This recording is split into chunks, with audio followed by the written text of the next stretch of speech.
wabarakatuh. Salam, Om Swastiastu, Namo Buddhaya, Salam Kebajikan. Yang saya hormati Ibu Herudini Subarianti SLMM, selaku dosen pengampu mata kuliah Ekonomi Makro, dan teman-teman yang saya banggakan. Selamat pagi semuanya. Kami dari kelompok 3 akan mempresentasikan materi tentang penentuan kegiatan ekonomi, pandangan klasik, Keynes, dan pendekatan yang saat ini. Sebelumnya, izinkan saya memperkenalkan diri. Saya Alisa Tiganani, selaku moderator yang akan memandu jalan presentasi. Dan rekan saya, Vivi Fauzia, Alia Piliani, dan Setiawan Bandurena. Baik, langsung saja untuk presentator pertama, Vivi Fauzia, dipersilakan.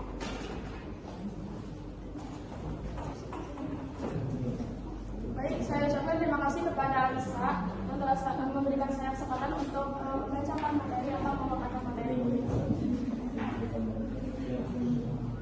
Jadi sebelum kita memasuki ke pembahasan utama, kita perlu memahami dulu nih latar belakangnya. Jadi kegiatan ekonomi seperti produksi, distribusi, dan konsumsi itu tidak terjadi begitu saja. Semua kegiatan tersebut dipengaruhi oleh teori-teori ekonomi. Perbedaan teori ini juga berdampak pada kebijakan yang diambil oleh pemerintah. Jadi penting banget nih buat kita untuk memahami teori ekonomi supaya kita bisa melihat hubungan antara kegiatan dan kebijakan.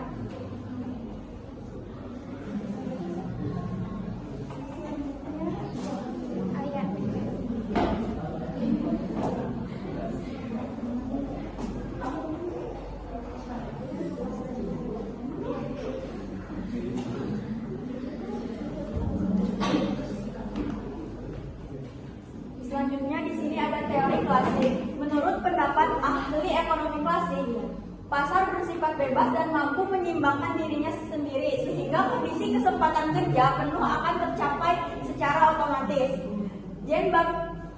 Jean-Baptiste Say, penawaran menciptakan permintaannya sendiri. Supply creates its own demand. Ketika produsen meningkatkan produksi atau menciptakan barang baru, permintaan akan ikut tercipta secara otomatis. Oleh karena itu, kelebihan produksi hanya bersifat sementara dan pasar akan selalu mencapai keseimbangannya sendiri.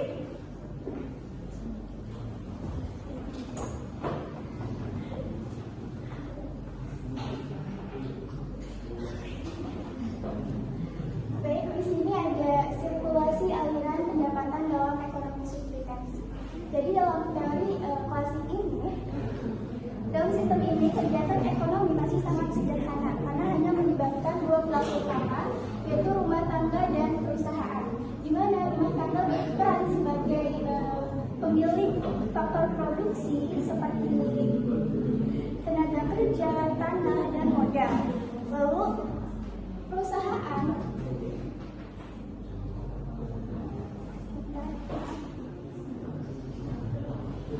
menggunakan faktor-faktor tersebut untuk menghasilkan barang dan jasa. Nah, aliran pendapatan dalam sistem ini terjadi secara lingkar. Jadi rumah tangga memberikan faktor produksi kepada perusahaan, kemudian sebagai imbalannya perusahaan memberikan pendapatan berupa gaji, upah, sewa, bunga, dan keuntungan. Nah, pendapatan yang diterima rumah tangga ini digunakan kembali untuk membeli barang dan jasa dari perusahaan. Jadi uang terus meningkat dalam perekonomian. Nah, dalam ekonomi substitusi ini diasumsikan tidak ada tabungan, sehingga semua pendapatan langsung digunakan untuk konsumsi. Hal ini menyebabkan nilai produksi yang dihasilkan perusahaan akan sama dengan pendapatan yang diterima oleh rumah tangga. Selanjutnya, Setiawan.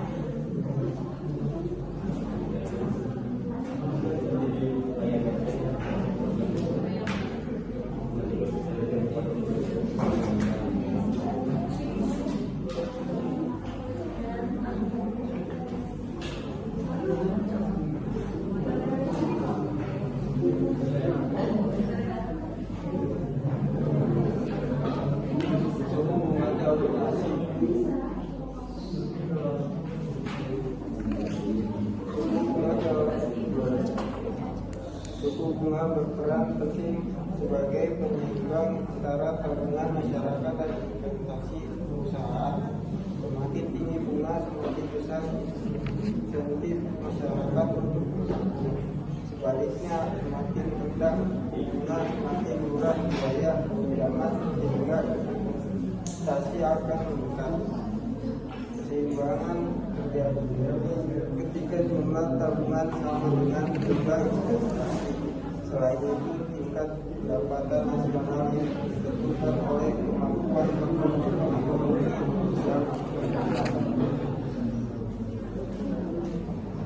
dapat menggunakan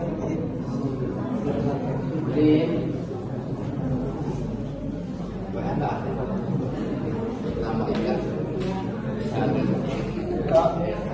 modal yang sama dengan tenaga kerja, R sama dengan sumber daya alam, sama dengan teknologi.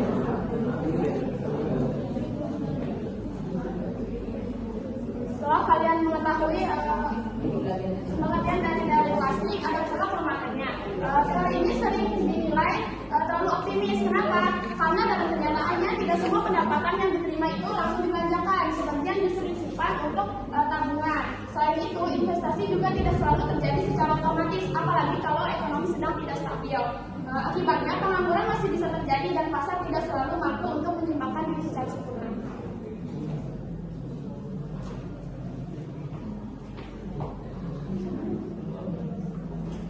Selanjutnya di sini ada teori Keynes. Teori Keynes ini dikemukakan oleh John Maynard Keynes. Berbeda dengan teori klasik, teori Keynes ini berpendapat bahwa pengangguran bisa terjadi karena kurangnya permintaan agregat, sehingga pemerintah perlu ikut campur dalam perekonomian. Menurut Keynes, pendapatan nasional lebih ditentukan oleh pengeluaran agregat daripada oleh faktor-faktor produksi. Ia juga menyatakan bahwa tabungan ditentukan oleh tingkat pendapatan, bukan oleh suku bunga. Selain itu, tingkat upah bersifat kaku dan tidak mudah turun meskipun banyak pengangguran. Hal ini menyebabkan pengangguran dapat bertahan lama.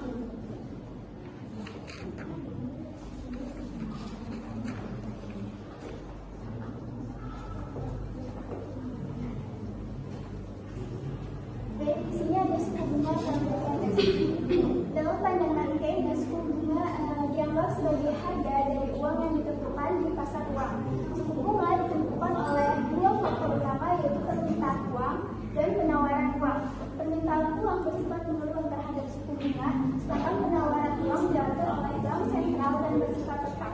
Keseimbangan suku bunga tercapai ketika permintaan uang sama dengan penawaran uang. Jadi pendekatan ini berbeda jauh dari pandangan plastik yang menghubungkan suku bunga dengan tabungan dan investasi. Selanjutnya, Setiawan.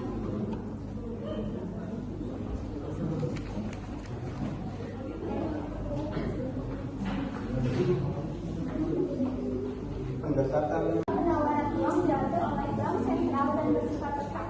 Keseimbangan suku bunga tercapai ketika permintaan uang sama dengan penawaran uang.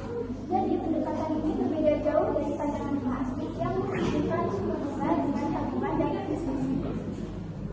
Selanjutnya, Setiawan.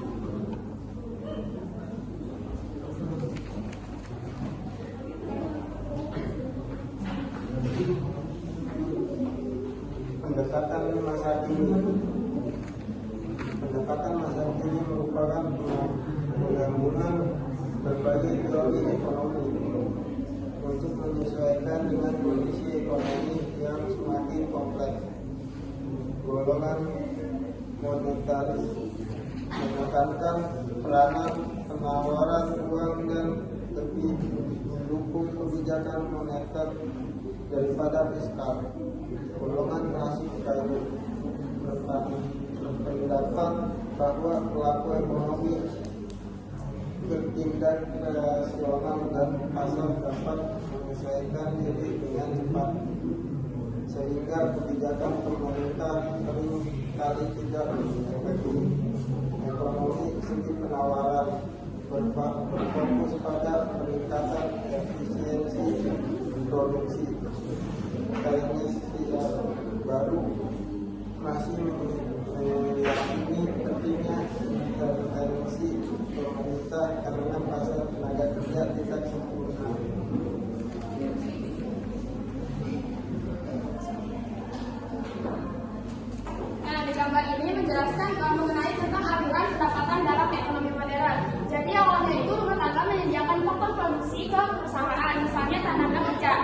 situ rumah tangga dapat pendapatan seperti gaji, sewa bunga, dan keuntungan. Pendapatan itu sebagian digunakan untuk konsumsi, yaitu membeli barang dan jasa dari perusahaan.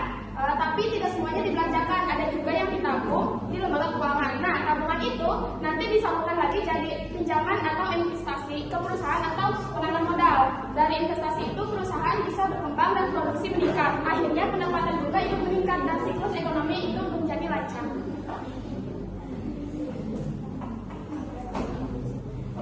Baik, selanjutnya silakan Setiawan.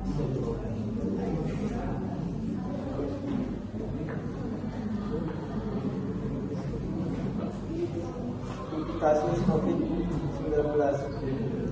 Pandemi COVID-19 menyebabkan penurunan aktivitas ekonomi secara signifikan. Banyak perusahaan mengalami penurunan pendapatan dan melakukan PHK, sehingga tingkat pengangguran meningkat dan daya beli masyarakat menurun. Analisis teori. Dalam kondisi ini teori klasik kurang efektif karena pasar tidak mampu pulih secara otomatis akibat guncangan yang besar di sisi permintaan dan penawaran.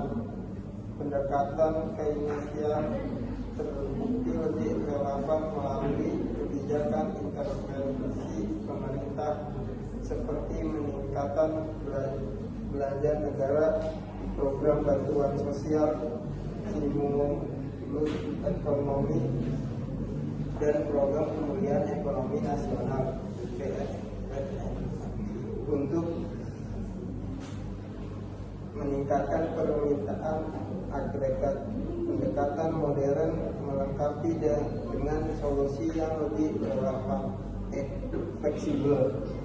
Dalam hal ini, penanganan krisis butuh kombinasi antara teori Keynes dan pendekatan masa kini.